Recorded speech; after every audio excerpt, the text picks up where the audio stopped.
वालेकुम। आप देख रहे हैं 9 बदर टीवी इंटरनेशनल और मैं हूं नसीर, जर्मनी के स्टूडियो से। यूरोप एक ऐसा खिता ज़मीन है जहां नवंबर दिसंबर में सर्दी शुरू हो जाती है, बल्कि बाद जगह माइनस टेम्परेचर हो जाता है।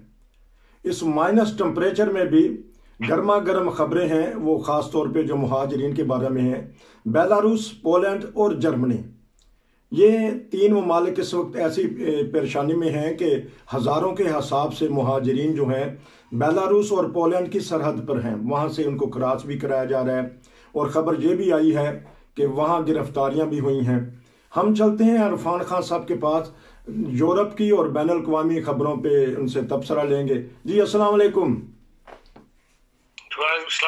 सर, ये बताइएगा कि रूस के सदर ने या बेलारूस के सदर ने या जर्मनी के सदर ने आपस में कोई टेलीफोन पे बात की हो, गुफ्तो शनीद की हो कि इतनी सर्दी माइनस टेम्परेचर में मुहाजिरीन जो खुले आसमान के नीचे बैठे हैं उनका कोई पुरसान हाल है?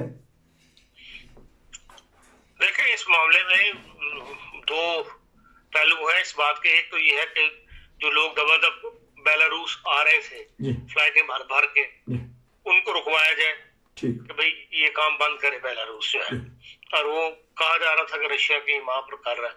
और दूसरा ये है कि जो बेलारूस पहुंच चुके हैं उन्हें वहां पर कोई फूड वगैरह मुहैया किया जाए, या पोलैंड में जो पहुंच चुके हैं वहां पर उनको फूड और सर्दी से बचाव का जो है कुछ ना कुछ बंदोबस्त किया जाए, और फिर देखा जाए कि आगे इनका क्या करना है। आया इनको जाहिर है पोलैंड में तो सारे नहीं कह सकते, उन्हें आगे किस तरह लेके जाना है। इस मामले में जर्मन जो एंजेला मैर्केल है, इन्होंने रशिया के सदर से भी बात की थी, और उसके बाद एक ये स्टेप जरूर उठाया गया है कि भाई वो फ्लाइट्स अब आनी बंद हो गई है जो उतर रही थी वहां पर। और यहाँ पर भी पोलैंड के अंदर काफी 2 कैंप जो है वो उन्होंने फ्री करवा लिए हैं मुहाजिरीन से, और उनको बकायदा मुहाजिर कैंपों के अंदर ले गए लोगों को, जिनमें 195 बंदे भी थे, एक में 500 बंदे थे। इस तरह पिछले 4-5 दिन के अंदर उन कैंपों को जो है खाली करवाया गया है। और लेकिन उससे ये हुआ है कि भाई लोगों ने पहले तो धावा बोल के बॉर्डर क्रॉस करना चाहते थे, अब छोटे छोटे ग्रुप्स के अंदर जो है वो दाखिल हो रहे हैं लोग पोलैंड के अंदर। और उससे लगता यही है कि शायद ये पॉलिसी का हिस्सा है कि भाई पोलैंड की जो बॉर्डर पुलिस है या वहां पर जो सिक्योरिटी, वो उनको दाखिल होने दे रहे हैं। बास को गिरफ्तारियां भी कर रहे हैं, बास को फिर वहां से कैंपों में पहुंचाया जा रहा है। अब कैंप दोनों तरफ बने हुए हैं, इधर रूस की तरफ, पोलैंड में भी कैंप बनाए गए हैं और बेलारूस में भी कैंप बनाए गए हैं, और लोगों को वहां ले जाया गया क्योंकि जो 11 आदमी मर गए थे एक रात के अंदर सर्दी में, उसके बाद से ये स्टेप उठाया गया है। लेकिन यह है कि जो इंडिविजुअल्स हैं वो अभी भी कोशिश कर रहे हैं। अभी भी कल ही 3 बंदे गिरफ्तार किए गए हैं वहां पे बेलारूस के, जो बेलारूस से पोलैंड के अंदर दाखिल करवा रहे थे लोगों को, और उनमें एक जो है वो जर्मन है, बकायदा बाय बर्थ जर्मन, मतलब कोई गैर मुल्की नहीं जो उसने जर्मन नेशनलिटी ली हो, बल्कि खुद जर्मन है। वो भी ये है कि फैमिलीज को बॉर्डर क्रॉस करा रहा था और उसको गिरफ्तार किया गया है। अब बहरहाल जर्मनी के अंदर ये इस पर सवाल उठा हुआ है, SPD जिसने अगली गवर्नमेंट बनानी है वो इसमें सबसे आगे है कि भाई इन कैंपों में जो लोग वहाँ कैंपों में लोग इकट्ठे हुए हैं, इनका क्या किया जाए और इनको कबूल किया जाए। और पीछे से जो एक असलहा मुहारा था वो उसको रोक दिया गया। अब जो लोग आगे हुए हैं इनको जर्मनी भी कबूल करने वालों में शामिल हो। तो अब देखें, डिस्कशन में ये बात आ गई है, और अभी तक तो जो यूरोपियन दूसरे कंट्रीज हैं वो इस तरफ नहीं आ रहे थे कि भी लोगों को लिया जाए। लेकिन जब बड़ा कंट्री की आवाज बुलंद करता है तो फिर यकीनन उसके ऊपर काम धरे जाते हैं। असल मसला तो ये है कि इसका गवर्नमेंट एक किस्म की ओवरटेक गवर्नमेंट है जर्मनी में।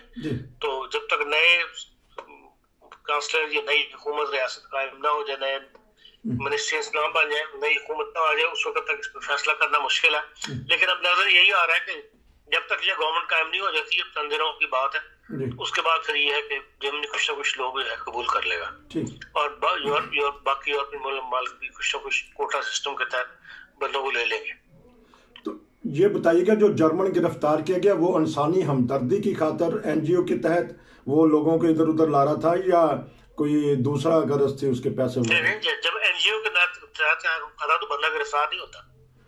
एनजीओ का कार्ड होते हैं, एनजीओ की वर्दी पहनी हुई होती है, बाकायदा इलीगल लोगों को क्रॉस करा रहे थे, गैर कानूनी काम कर रहे थे। तो जब पोलैंड की हुकूमत ने इजाजत दे दी है, मुहाजिर कैंप भी बन गए, तो फिर तो ये इसके ऊपर ऐसा इल्जाम इजाजत का लफ्ज मैंने नहीं इस्तेमाल किया। ठीक, एक रास्ता भारत पैदा किया है उन्होंने जी, किसी न किसी तरीके से कि लोग जो सर्दियों में पड़े में बॉर्डरों के ऊपर उन्हें पहुंचाया जाए। अभी तक वो ना तो उन्होंने मेरे ख्याल असाइलम को कबूल किया है, ना उनको असाइलम अप्लाई करने की इजाजत दी है। एक जिसे कहते हैं नो मैन लैंड नहीं होती, उस टाइप का सलूक जो है इसको वहाँ है कि भाई पोजीशन इस किस्म की है कि वहाँ पे एक कैंप्स बना दी गए, कम से कम लोगों को सर्दियों से महफूज किया जाए। ठीक, आर्जी तौर पर उनको ठिकाना दिया ताकि वो खाने पीने का या सर्दी से बच सके। जो 11 आदमी इसमें मर गए हैं, उसमें कोई एशियन भी हैं या खवातीन, बच्चे या मर्द, या कोई पता लगा? ज्यादा एशियाई अरब लोग ही हैं, ज्यादा इराक शराब के लोग हैं। अच्छा, उनमें एक बच्चा भी शामिल है। अच्छा, एक बच्चा भी इसमें। तो लेकिन ये बताइएगा कि जो बेलारूस की हुकूमत के जो वीजे जारी कर दी थी धड़ाधड़, उसमें अब कमी आ गई। आपने कहा फ्लाइटें नहीं उतर रही, तो वीजे वगैरह बंद कर दिए इन्होंने देने। इसी तरह होता है कि भाई जब फ्लाइटें नहीं उतर रही इसका मतलब वीजा नहीं दे रही होगी वहाँ पे गवर्नमेंट, वरना वीजे इशू हो तो फिर लोग प्राइवेट फ्लाइटों से आना शुरू हो जाए। तो लेकिन चांस तो एक किस्म का जो वहाँ पे बेलारूस में जो इलेक्शन हुए थे, जो सदर के खिलाफ जो एक यूरोपीय यूनियन ने एक मुश्तरका ऐलान सा दिया था कि भाई ये बेईमानी से सदर बना है, उसका जवाब उसे दिया था। तो वो मामला सियासी मामला था, तो एक किस्म का ठंडा हो गया। तो लेकिन जिस तरह आपने कहा कि जर्मनी की हुकूमत जब बनेगी SPD की, लेकिन इंसानी हमदर्दी रखती है, चांस यही है कि उन सर्दी में ठठरते हुए लोगों को ये ले आएंगे। उम्मीद तो ये की जाती है कि जो खाली एक जर्मन हुकूमत का अकेले का फैसला नहीं होगा, बल्कि सबको मिला के यूरोपियन यूनियन के ममालिक को मिला के फिर कोई फैसला करेंगे, किसी कोटे के तहत लेके आएंगे यहाँ। चले ठीक है, जो भी आएंगे कोटे के सिस्टम के तहत आएंगे। लेकिन पोलैंड भी तो यूरोपीय यूनियन का हिस्सा है, क्यों नहीं वहीं कर लेते कोई ऐसा सिस्टम कि उनको जल्दी से हेल्प मिल जाए। ये 2 दफा पहले भी ट्राई किया गया, लेकिन लोग वहाँ ठहरते नहीं है। ईस्टर्न यूरोप ममालिक के अंदर तो गुर्बत है, काम नहीं है, इसलिए लोग वहाँ ठहरते हैं। लोग सारे जर्मनी का रुख करते हैं। वो कहते हैं कि अभी भी BBC के इंटरव्यू में जो है पोलैंड के वज़ीर ने यही कहा है कि हम तो मदद करने को तैयार है, लेकिन लोग जो है जर्मनी की तरफ भागते हैं। अच्छा, वो जिस तरह कहते थे ना दुबई चलो, तो ये अब कहते हैं जर्मनी चलो। बहरहाल देखते हैं कि जर्मनी, बहरहाल हमेशा इनकी हुकूमत, जर्मनी के लोग खुले दिल से, खुले हाथों से मुहाजिरिन को लेते हैं, फिर मुहाजिरिन आके यहाँ इनके हाथ बटाते हैं। लेकिन अफसोस की ये बात है कि बेचारा एक जर्मन पकड़ा गया जो वहाँ से बंदे इधर उधर कर रहा था। अच्छा, ये बताइएगा, चाइना और जो सदर के अमेरिका के सदर हैं, इनमें आपस में मुलाकात हुई है कल। ताइवान का मसला छेड़ा कई दिन से उनकी आपस में बातचीत चल रही है, हुकूमतों के दरमियान भी, अब सदरों के दरमियान भी हो गई है बातचीत। बारी जो मसले, जो ट्रेड के मसले थे, वो आहिस्ता आहिस्ता हल होने शुरू हो गए हैं बाइडेन के साथ, और यकीनन जो है इस मसले में पॉजिटिव रिजल्ट जो है वो सामने आएंगे। ईरान के मामले में भी, और जो ईरान की पॉलिसी से, ईरान से मतलब पॉलिसी थी अमेरिका की और यूरोपियन यूनियन की भी, उसमें भी बेहतरी आई है। और आइंदा चंद दिनों में हम यही समझते हैं कि भाई इस फील्ड में ईरान और जो ईरान कह रहा हूँ अमेरिका और रशिया के दरमियान जो मामलात हैं वो हल की तरफ आगे बढ़ेंगे। चाइना, अमेरिका और चाइना की तरफ। लेकिन बाज़ दफ़ा सुनने में है कि पाकिस्तानी मुबसरीन जो हैं वो कहते हैं कि जी अमेरिका गिर गया है, डूब गया, चाइना वो बढ़ती हुई ताकत है, वो ज़्यादा ही चाइना को उभार देते हैं। ये सियासी बयान होते हैं, देने वाले की अहमियत क्या है या दुनिया उसको क्या अहमियत देती है। ये तो अपने लोगों को मुतमईन करने के लिए ऐसे सियासी बयान दिए जाते हैं, लेकिन जो भी चाइना और अमेरिका का मामलात हैं उनके अंदर पाकिस्तान का ना कोई अमल दखल है, ना पाकिस्तान से कोई मशवरा करता है। जी अच्छा, तो ये बताइएगा कि जर्मनी में बढ़ती हुई कोरोना की वबा, खास तौर पे अब बायरन में कहते हैं कि दोबारा लॉकडाउन होगा, और बहुत सारे रेस्टोरेंट हैं उनके ऊपर भी फर्क पड़ रहा है। बल्कि सुनने में तो ये आया है कि जो 64,000 तक तो पहुंच गई है तादाद बढ़ते बढ़ते, इसीलिए बायरन ने अब जो है क्रिसमस मार्केट भी बंद कर दी है। अच्छा, और अक्सर जगहों पे अपने मार्केटें जो है वो खत्म कर दी गई हैं और नई पॉलिसीज अब आजकल में आने वाली है जिसके अंदर बल्कि आ चुकी है, जिसके अंदर बहुत सी दोबारा से जो लॉकडाउन है वो शुरू कर दिया गया है। जो ऑस्ट्रिया है वहां तो मंडे से मुकादा 20 दिन के लिए लॉकडाउन का ऐलान हो गया है। उसकी तफसीलात तो है ये आ गई है मार्केट के मतलब पब्लिक में आम कर दी गई है। इसी तरह जर्मनी के अंदर ही बहुत नई लॉकडाउन की कैफियत से गुजरना पड़ेगा।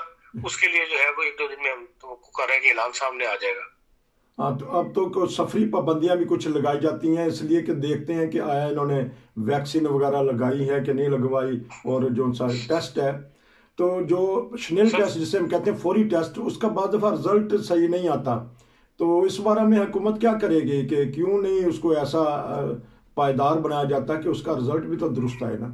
बाद दफा कहा जाता है कि भाई जो किसी को कोरोना अगर हो जाए तो वो 5 दिन के बाद डेवलप होता है। ठीक, अगर किसी को अगर जैद को बकर से कोरोना लगे मिलने से तो फिर वो 5 दिन बाद डेवलप होता है। उन 5 दिन के दरमियान अगर किसी ने को टेस्ट करवाया तो वो नेगेटिव ही आएगा। ठीक, तो इसलिए ये है कि भाई बाहर जो मेन पुराना सिस्टम था जिसके अंदर सेंटर्स बनाए गए थे और टेस्ट शुरू किए गए थे वो दोबारा बहाल किया जा रहा है और जो टेस्ट की कीमत थी वो भी वापस ले ली जा रही है। फ्री टेस्ट होंगे और हर बंदे को अब ये है टेस्ट करवाने पड़ेंगे। उससे ये है कि पता लग जाएगा कि हाँ भाई क्या सिचुएशन है इस वक्त मुल्क के अंदर कोरोना की नए केसेस की। तो क्योंकि आप मिलते जुलते रहते हैं एशियन कम्युनिटी को कि इनके कारोबार पे जो असर पड़ रहा है तो हुकूमत से वो फिर मदद लेंगे इस मामले में, कारोबारी लोग ज़ाहिर सबने लिया और आइंदा भी लेंगे। हुकूमत सबको मदद दे रही है जी, तो पहले भी दी और अब भी देगी जब भी जितना जितना किसको। लेकिन ये तो मदद का तरीका यही है जो किसने जिस हिसाब से टैक्स पे किया हुआ है अपनी आमदनी शुरू की है उसी में गवर्नमेंट मामूल साबित हो रही है। लेकिन अगर किसी ने टैक्सी की इनकम छुपाई हुई है जी और जो गवर्नमेंट को शो किया था उसी के हिसाब से उसने मदद करनी है। आपका बहुत शुक्रिया कि आपने बैनुल अक़वामी और यूरोपीय खबरों पे तबसरा किया। इंशाल्लाह फिर आपसे दोबारा मुलाकात होगी। ये था आज की बैनुल अक़वामी खबरों के ऊपर तबसरा। नसीर को इजाज़त दीजिए।